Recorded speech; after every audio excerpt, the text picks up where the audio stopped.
চট্টগ্রাম শিক্ষা বোর্ডে এবার পাশের হার ৯০.৭৫%।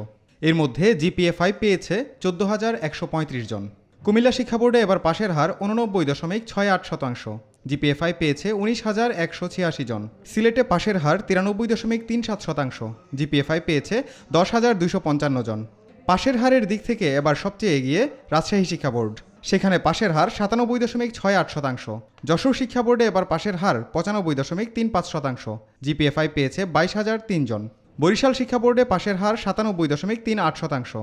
জিপিএ-5 পেয়েছে ১৫,৫৭০ জন। দিনাজপুরে পাশের হার ৯২.৯৯%। জিপিএ-5 পেয়েছে ২৭,০৮৯ জন। চট্টগ্রাম বোর্ডে জেএসসি পরীক্ষায় ২১১টি কেন্দ্রে মোট ১,৮১,৬৫৪ জন পরীক্ষার্থী অংশ নেয়। এর মধ্যে ছাত্র ৮১,৮২৫ জন, ছাত্রী ৯৯,৮২৭ জন। বৃহস্পতিবার দুপুরে বোর্ডের ফল প্রকাশ করেন পরীক্ষা নিয়ন্ত্রক। গতবারের তুলনায় দুটি বিষয়ে ফল ভালো হয়েছে, ইংরেজি এবং গণিত। ভালো ফলাফল হওয়ায় খুশি শিক্ষার্থী, অভিভাবক। আমার বোনের রেজাল্ট নিতে আসছি, ওর সাফল্য এবং আমার স্কুলের এত বড় সাফল্যের জন্য অনেক বেশি খুশি। ভালো লাগছে এবং স্কুল যে ফার্স্ট হয়েছে সেই জন্য আমরা গর্বিত।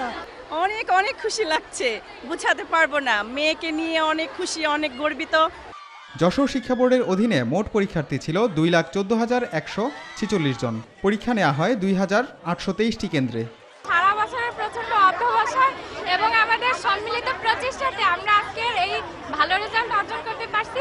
সিলেটে পরীক্ষায় অংশ নেয় ১,৩০,৭০৩ জন পরীক্ষার্থী, পাশ করেছে ১,২২,০৩৪ জন। বরিশাল বোর্ডে এবার মোট পরীক্ষার্থী ছিল ১,১৭,৫২০ জন। এদের মধ্যে পরীক্ষায় অংশগ্রহণ করেছে ১,১৩,৭৭৪ জন, পাশ করেছে ১,১০,৭৭১ জন।